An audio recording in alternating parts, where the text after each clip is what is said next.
평안한 밤 되셨습니까? 오늘은 누가복음 12장의 말씀을 통해서 종말의 심판을 준비하는 삶에 대해서 함께 말씀을 나눠보고자 합니다. 첫째는 우리 오늘 본문의 1절부터 3절의 내용은 바리새인들의 누룩 곧 외식을 주의하라 라고 가르치고 있습니다. 여러분, 누룩이라는 것은 일상생활에 있어서 꼭 필요한 것임에도 불구하고 정결 면에서는 그 재료를 변하게 하는 것이라 하여 부정적인 인식을 가지고 있었던 시대였습니다. 그러나 예수님은 이를 통해서 제자들이 변함없이 진실을 지켜나가야 함을 강조하고 있다라고 말할 수 있는 것입니다. 이어서 감추인 것이 드러날 것이요 숨은 것이 알려질 것이요 어두운 데에서 말한 것이 광명한 데서 들리고 골방에서 귀에 대고 말한 것이 집 위에서 전파될 것이다 라고 말하고 있습니다. 이는 예수님께서 감추어진 하나님의 비밀을 드러내는 분이심을 암시하는 말씀인 겁니다. 이러한 가르침이 바로 다음에 따라 나오고 있습니다. 이로써 오늘 12장 1절부터 3절은 어찌 보면 오늘 12장을 전체적으로 아우르는 서론적인 역할을 감당하고 있다라고 말할 수 있습니다. 결국 먼저 드러내고자 했던 가르침은 하나님이 심판의 주인이 되신다라는 거예요. 오늘 본문 4절부터 7절까지는 제자들이 궁극적으로 두려워해야 할 대상으로 하나님을 제시하고 있습니다. 특히 4절은 이 세상 사람들이 자신들을 죽일 권세를 가진 권력자를 두려워하고 있음을 말하고 있죠. 하지만 그들의 권세는 어떻습니까? 육체적인 것에만 제한되어 있다라는 거예요. 반면 하나님은 어떻습니까? 하나님은 죽음 이후의 삶을 다스릴 권세를 가지고 있기 때문에 그분은 진정 우리의 두려움의 대상이 된다라는 거예요. 그런데 중요한 것은 두려워해라 라고는 이 말에서 끝나고 있지 않습니다. 그러면서도 하나님은 사람이 세상을 살아가는 동안에 세심하게 관리하는 분이다라고 우리에게 말하고 있습니다. 참새 한 마리에도 관심을 가지고 섭리하는 분일수록 또한 사람의 머리털까지도 세심한 분으로 우리에게 말씀하고 있습니다. 그런 하나님은 예수의 제자된 우리들에게까지 더욱 돌보시고 세심하게 관리하고 있음을 깨닫기를 주의 이름으로 축원합니다. 여러분, 이것이 은혜인 거예요. 단순히 참새 한 마리, 그 한 마리를 관리하는 하나님, 심지어 사람의 머리털까지도 세심받으신 그 하나님이 오늘 나의 능력이 되시고 나의 위로자가 되신다라고 성경은 우리에게 말씀하고 있는 것입니다. 그러므로 4절부터 7절까지 이 위의 본문 3절부터 1절까지의 내용과 연결시켜서 볼 때 그 의미를 더욱 분명하게 알 수 있습니다. 죽음 이후의 심판해 주시며 자상하게 돌보시는 하나님, 우리는 그분 앞에 숨길 것이 없이 진실해야 한다라는 거예요. 왜냐하면 우리가 어디에서 무엇을 하든지 그것은 마지막 심판 자리에서 하나도 숨김없이 나타나게 되기 때문에 그렇습니다. 하나님은 모르심이 없다는 거예요. 심지어 머리카락까지 세심받으신 하나님은 우리의 일거수일투족 모든 삶을 지켜보고 있다는 거예요. 그렇기 때문에 숨길 수가 없다는 거예요. 모든 것을 세밀하게 관찰하시고 관리하시는 하나님께 우리의 인생을 맡겨드리기를 원합니다. 이어서 8절은 예수님에 대해서도 숨긴 바 없이 드러내야 할 삶에 대해서 언급하고 있습니다. 다시 말해서 제자들이 증거해야 할 대상으로 예수님을 제시하고 있습니다. 그는 앞으로 하나님의 사자들 앞에서 증인으로 설 분임을 언급하고 있습니다. 예수님은 단지 육체를 가지신 이 세상 사람만이 아니라는 거예요. 분명 천상에서 하나님의 사자들, 즉 천사들 앞에서 변호하는 또는 검사와도 같은 역할을 할 존재라는 거예요. 그래서 때로는 우리의 죄를 고백하기도 하고 때로는 우리를 변호하기도 하시는 분이 바로 우리 예수님인 줄로 믿습니다. 여기서 또한 우리가 살펴볼 것은 천상과 지상에 대한 관계성이라는 거예요. 이 지상에서 예수님에 대해 어떻게 대하느냐에 따라서, 이 땅에서 예수님을 어떻게 인식하느냐에 따라서 천상에서의 보상과 밀접한 연관성이 있다는 것입니다. 이 세상에서 사람들 앞에 예수님을 시인하는 자들은 천상에서 하나님의 사자들 앞에 인정을 받게 된다는 겁니다. 그러나 반면 이 세상 사람들 앞에 예수님을 부인하는 사람들은 하늘에서 부인을 당한다라는 겁니다. 이는 물론 4절부터 7절까지의 내용과 연결시켜 볼 때 지옥에 들어가느냐 아니면 하나님이 준비하신 또 다른 세계로 들어가느냐 하는 문제와도 연관되어 있다는 거예요. 내가 삶 속에서 예수님을 어떻게 대하고 어떻게 인식하느냐에 따라서 우리의 죽음 이후의 삶이 천국과 지옥으로 나누어진다면 우리는 어떤 인생을 살아가야 하겠습니까? 또한 마지막으로 성령님의 역할에 대해서 언급하고 있습니다. 그런데 성령의 역할적인 면을 볼 때 10절부터 12절까지의 내용에서 갑자기 예수님보다 능력 있는 분인가 라고 생각할 정도의 말씀이 등장합니다. 이 말로 예수님을 거역하는 것은 용서를 받을 수 있지만 성령을 모욕하는 자는 용서받지 못하게 된다라고 말하고 있습니다.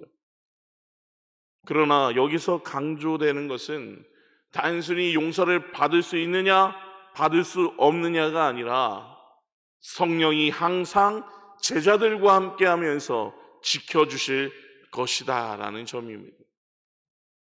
성령의 동행과 인도하심을 통해서 성령의 역할이 매우 중요하게 대두되는 거예요. 성령은 제자들에게 모든 것을 알려주시며 이 세상의 권세 잡은 자들을 두려워하지 않게 능력과 길을 주실 분이라는 거죠.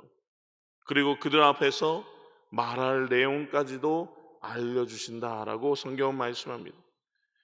결국 예수님의 제자들을 통해서 감추어진 하나님의 진리를 드러내는 역할을 감당하는 것이 바로 성령님이라는 거예요. 귀한 우리 성도 여러분, 하나님은 모든 생명의 창조자요 최종적인 심판자이심을 믿으시기 바랍니다. 그러나 오늘날 과학의 발달로 말미암아 인간은 인간 복제의 수준까지 나아가고 있습니다. 하나님이 생명의 주인이라는 믿음과 그분에 대한 두려움 대신에 인간을 그저 물질의 대상으로만 보는 시도들이 계속되고 있는 것이 오늘날의 모습입니다. 이는 근본적으로 영생에 대한 믿음을 가지고 있지 않기 때문이다라는 거예요. 죽음 이후의 영적인 세계에 대해서 생각할 때 사람들은 하나님을 두려워하지 않을 수가 없습니다. 하나님에 대한 종말론적 삶은 우리로 하여금 하나님을 더욱 의지하게 하고 하나님 앞에서 두려움과 겸손함을 가지게 하는 것입니다. 또한 정직함의 중요성으로서 다시 한 번 더 나타나게 됩니다. 이 세상에서 어떻게 하느냐에 따라서 하나님의 천사 앞에서의 심판이 그대로 이루어진다라는 거예요. 그러므로 이 세상에서 예수님에 대한 증거와 더불어 정직하게 살아가는 자세가 매우 중요하다 말할 수 있습니다. 우리가 정직하게 살면 바로 그 길이 사람답게 살아가는 길이요, 정직은 하나님 앞에서 사람들이 가져야 할 가장 중요한 덕목 중에 하나임을 인식해야 하는 것입니다. 우리는 어느 것도 하나님 앞에 숨길 수가 없습니다. 우리는 어느 것도 숨길 수 없는 영적 세력의 존재를 인정하고 그 앞에 정직해야 하는 것입니다. 오늘 살아가는 우리의 인생도 이와 같이 정직하기를 주의 이름으로 축원합니다. 또한 13절부터 21절의 말씀은 무리를 향한 가르침에 대해서 이야기합니다. 이어지는 본문은 무리 가운데서 어느 사람이 예수님을 향해 질문하는 것으로 시작해서 예수님의 답변으로 진행이 됩니다. 이를 통해서 재물에 대한 올바른 사용에 대해서 우리에게 말씀하고 있습니다. 이 본문은 누가복음에만 나오는 것입니다. 재물을 사용하는 것과 종말론적 심판과의 밀접한 연결성을 우리에게 강조하고 있습니다. 그러면서 나의 것에 대한 욕심을 지나치게 가지는 것을 우리에게 경계하고 있습니다. 먼저 13절부터 15절까지는 어느 한 사람이 예수님께 질문을 합니다. 선생님이신 예수님께서 자기 형에게 명령하여서 유업을 나누어 달라라는 거예요. 어찌 보면 이 세상 사람들은 재물에 대해 깊은 관심을 가지고 있습니다. 하지만 이에 대한 예수님의 답변은 전혀 새로운 부분을 우리에게 말하고 있습니다. 탐심을 버려야 된다는 거예요. 사람의 생명이 그 소유에 있지 아니하고 다른 데 있다라는 거예요. 그러면서 예를 드신 것이 16절부터 21절까지의 말씀입니다. 이는 넉넉하게 재물을 모은 부자가 이제 평안히 쉬고 먹고 마시고 즐기기를 원할 때 그만 하나님이 그 영혼을 취하여 가시는 것에 대한 비유를 우리에게 하고 있습니다. 여기서 우리는 두 가지 점을 짚고 넘어가야 합니다. 하나는 물질을 풍성히 주시는 하나님께 감사할 줄 알아야 된다는 거예요. 자신의 여생을 위해서만 그 물질을 사용하고자 할 때 오는 심판을 피할 수 없게 될 것입니다. 오늘 예수님은 이야기하는 거예요. 먼저 그의 나라와 그의 의를 위해서 구하라. 그러면 더하여 주시리라 라고 얘기해요. 나의 인생을 위해서, 나의 유익을 위해서 살아갈 것을 말하고 있지 않습니다. 그리고 두 번째는 자기 영혼을 자신이 마음대로 결정할 수 없다라는 사실입니다. 그럼에도 이 부자는 자기의 영혼을 자신이 평안케 하고자 했습니다. 그럴 수 있다라고 생각했습니다. 이제 재물을 쌓아놨으니, 이제 먹을 것을 풍성히 쌓아놨으니 이제 내 영혼도 평해질 것이다 라고 생각하고 있는 거예요. 이것은 하나님의 주권에 대한 침해가 아닐 수 없습니다. 이 세상의 권세자는 두려워하면서 하나님은 두려워하지 않는 자에게 종말론적 심판이 가해질 수밖에 없습니다. 하나님의 주권이 다시 한 번 더 중요하게 드러나는 것입니다. 이를 통해 재물을 쌓아두는 부자들에게 경종을 울리고 있습니다. 그리고 가난한 자들에게 나눠주는 자선을 요청하고 있습니다. 사람의 존재는 재물의 소유에 달려있는 것이 결코 아닙니다. 오히려 하나님의 말씀을 신뢰하고 이를 바탕으로 실행하는 가운데 존재의 의미가 주어지는 것입니다. 이것이 진정 하나님 앞에서 부유하게 되는 길임을 기억하시기 바랍니다. 그리고 마지막으로 22절부터 53절까지의 말씀을 보면 제자들을 향한 가르침으로 다시 그 내용이 바뀌어 있습니다. 이 부분은 하나님이 보살펴 주심에 대한 설명과 청지기로서의 사명에 대한 해설, 그리고 종말론적 심판자로서의 예수님의 역할에 대해서 우리에게 말하고 있습니다. 먼저 22절부터 34절까지의 내용은 제자들이 재물에 연연할 필요가 없음을 가르치고 있습니다. 공중에 새를 먹이시고 들의 꽃도 입히시는 하나님이심을 우리에게 말하고 있습니다. 그러면서 너희들이 새보다 귀하고 꽃보다 더 중요하지 않으냐라고 말하고 있습니다. 그런 너희를 하나님이 과연 버려두시겠느냐라고 말하고 있습니다. 이런 믿음 안에서 하나님의 백성이요 예수의 제자된 성도들은 먼저 하나님의 나라를 구하면서 살아야 된다는 것입니다. 그리고 35절부터 48절까지의 말씀은 예수님께서 제자들에게 청지기로서의 역할을 가르치는 내용입니다. 그러면서 35절에 청지기의 자세에 대해서 언급하고 있어요. 주인이 돌아올 때를 기다리며 깨어 있어 주인이 맡겨준 일을 잘 감당하는 청지기가 되어야 한다는 거예요. 이는 항상 존말론적 심판을 준비하는 자의 모습이 그러합니다. 그리고 도둑이 언제 올지 모르나 예비하고 있는 종이 있으면 그 집을 뚫지 못한다라고 서술하는데, 그 주인이 언제 돌아올지 모르는 것은 종말의 심판이 언제 이루어질지 모르는 것과 같은 의미를 우리에게 보여주고 있습니다. 그리고 결국 이 주인은 예수 그리스도의 재림을 지칭하는 것입니다. 이로써 종말론적 심판을 예비하는 자의 자세가 드러나고 있는 거예요. 그러면서 41절부터 48절까지는 베드로가 예수님에게 왜 그러한 비유를 하는지 질문을 하고, 이에 대한 답변으로 성경은 우리에게 말하고 있습니다. 여기서 중요한 것은 지혜로운 종과 어리석은 종 사이의 대조적인 모습일 것입니다. 지혜로운 자와 어리석은 자의 차이는 바로 종말에 대해 예비할 줄 아는가 아니면 모르는가에 대해 달려있다는 거예요. 지혜로운 청지기는 맡겨진 직무를 때를 따라 잘 감당하기에 주인은 그에게 모든 소유를 맡기게 될 것이요, 그렇지 못한 청지기는 종들을 때리며 제대로 일하지 아니하 주인으로부터 법에 따라 징벌을 받게 된다라고 말하고 있습니다. 그러면서 결론적으로 물은 많이 받은 자에게는 많이 찾을 것이요, 많이 맡겨진 자에게는 많이 달라 할 것이다 라고 말하고 있습니다. 이를 통해 중대한 일을 맡은 자가 신중하고도 진실되게 일할 것을 우리에게 말씀하고 있습니다. 그리고 마지막으로 49절부터 53절까지의 말씀은 성령의 불을 통한 심판을 우리에게 말하고 있습니다.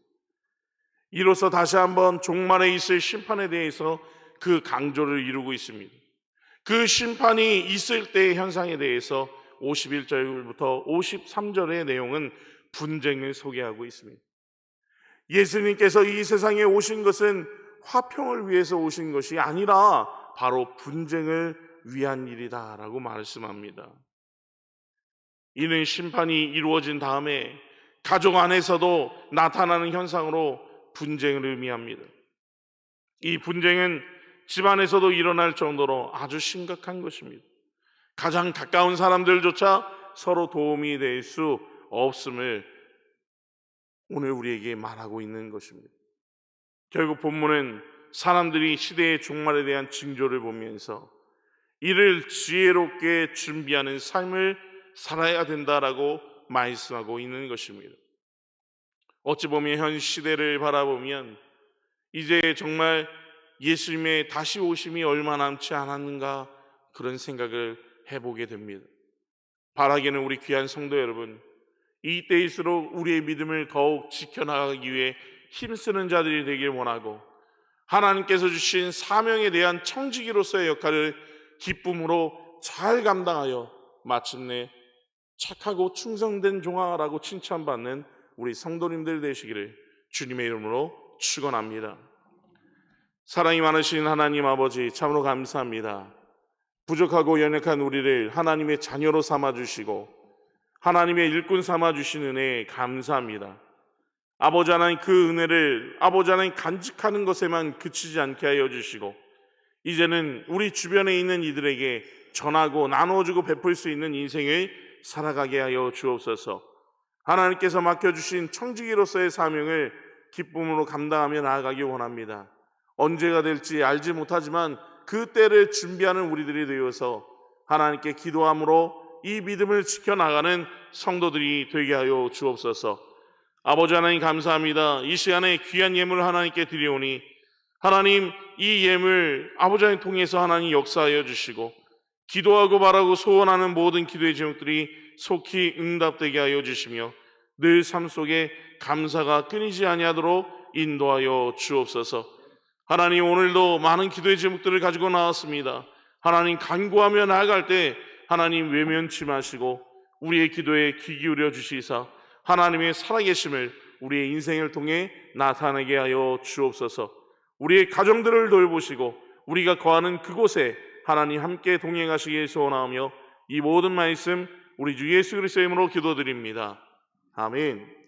하늘에 계신 우리 아버지, 아버지의 이름을 거룩하게 하시며 아버지의 나라가 오게 하시며 아버지의 뜻이 하늘에서와 같이 땅에서도 이루어지게 하소서. 오늘 우리에게 용할 양식을 주시고 우리가 우리에게 잘못한 사람을 용서하여 준 것 같이 우리 죄를 용서하여 주시고 우리를 시험에 빠지지 않게 하시고 악에서 구하소서. 나라와 권능과 영광이 영원히 아버지의 것입니다. 아멘.